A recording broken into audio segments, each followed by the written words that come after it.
Panorama group, जो सोचता है वो करता है। प्रशांत किशोर की शारीरिक और मानसिक स्थिति कमजोर हुई है और निश्चित रूप से इन 15 दिनों के कारण जो उनकी मानसिक स्थिति में कमजोरी आई है उसका जांच कराना बहुत जरूरी है। और मैं स्वयं उनको लेके जाऊंगा कोइलवर अस्पताल में और उनको इलाज कराऊंगा। आप मीडिया के मित्रों के माध्यम से मैं उनको कह रहा हूं। नमस्कार, आप देख रहे हैं न्यूज़ फॉर नेशन। मैं आपके साथ अजय सिंह। जनसुराज के सूत्रधार प्रशांत किशोर फिर से सत्याग्रह पर बैठ गए हैं पटना के मरीन ड्राइव के एलसीटी घाट पर। और वहीं बात करें तो बिहार के मुख्यमंत्री नीतीश कुमार को लेकर उन्होंने बड़ा बयान दे दिया था और कहा था कि उनकी हेल्थ बुलेटिन है वो जारी करें, जिसको लेकर बिहार के स्वास्थ्य मंत्री मंगल पांडे ने प्रशांत किशोर को लेकर बड़ा बयान दे दिया। और क्या कुछ कर रहे हैं, पहले सुनिए उनकी बातों को।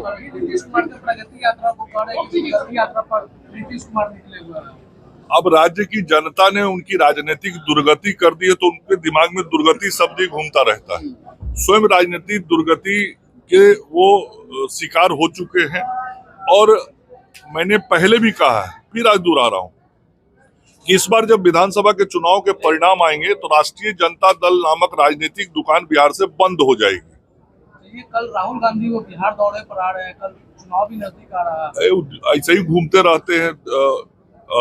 उनके घूमने का ना तो जनता नोटिस लेती है ना उनके पार्टी के ही लोग नोटिस देते हैं। आप देखिएगा कल उनके पार्टी का गुटबाजी भी कल दिखाई पड़ जाएगा जब वो आएंगे। सर, प्रशांत किशोर है वो लगातार ये नीतीश कुमार पर हमला करे तो उनका हेल्थ है वो बुलेटिन जारी करना चाहिए, हेल्थ बुलेटिन जारी करने के लिए कह रहे हैं।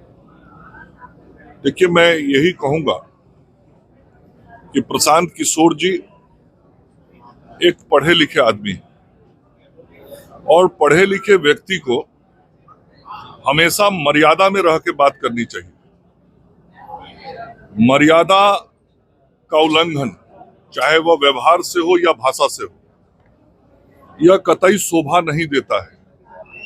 और अमर्यादित व्यवहार और अमर्यादित भाषा का इस्तेमाल करने से व्यक्ति की स्वयं की प्रतिष्ठा गिरती है। प्रशांत किशोर जी को मालूम चल ही गया है विगत कुछ महीने में कि कहीं उनकी कुछ प्रतिष्ठा थी भी तो वो उनकी प्रतिष्ठा समाप्त हो चुकी है। और मैं बहुत जिम्मेवारी के साथ राज्य के स्वास्थ्य मंत्री के रूप में कहना चाहता हूं कि प्रशांत किशोर नारा लिखने वाले आदमी, मैं गवाह हूं, वो नारा लिखते थे, स्लोगन लिखते थे, यही काम था उनका।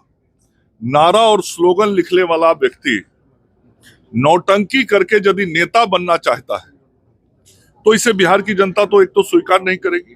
दूसरा, स्वास्थ्य मंत्री के रूप में मैं कहना चाहता हूं कि एक पढ़ा लिखा व्यक्ति यदि इस भाषा का प्रयोग कर रहा है तो निश्चित रूप से वह मानसिक रूप से कमजोर हुआ है। और मानसिक रूप से जो कमजोर होता है उसको मानसिक आरोग्यशाला में इलाज की जरूरत पड़ती है। मैं उन्हें आमंत्रित करता हूं अपने पास, वो आए, मैं उनको कोइलवर अस्पताल भेजूंगा। वहां हमारा बहुत अच्छा मानसिक आरोग्यशाला है।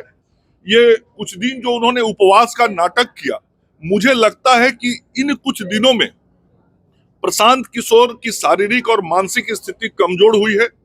और निश्चित रूप से इन 15 दिनों के कारण जो उनकी मानसिक स्थिति में कमजोरी आई है उसका जांच कराना बहुत जरूरी है।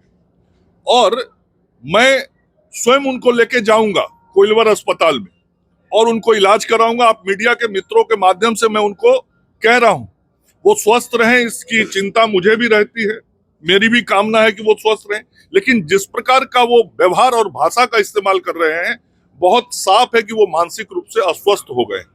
तो आपने सुना बिहार के स्वास्थ्य मंत्री मंगल पांडे किस तरह से कहते हुए जा रहे हैं कि उनकी दिमागी स्थिति है वो ठीक नहीं है। वो अनशन पर बैठे थे जिसके कारण उनकी शारीरिक स्थिति और दिमागी स्थिति है वो खराब हो गया है। स्वास्थ्य मंत्री के नाते हम उनके कोइलवर ले जाएंगे और उनका इलाज करवाएंगे। तो साफ तौर पर प्रशांत किशोर पर बरसते हुए दिख रहे हैं बिहार के स्वास्थ्य मंत्री मंगल पांडे। तो वहीं तेजस्वी यादव पर भी उन्होंने साफ तौर पर कहा है कि देखिए, बिहार की जनता है उनके दुर्गति में ठेल दिया, इसलिए वो उन्हें सभी चीज दुर्गति दिख रहा है। इस तमाम न्यूज़ के साथ नमस्कार।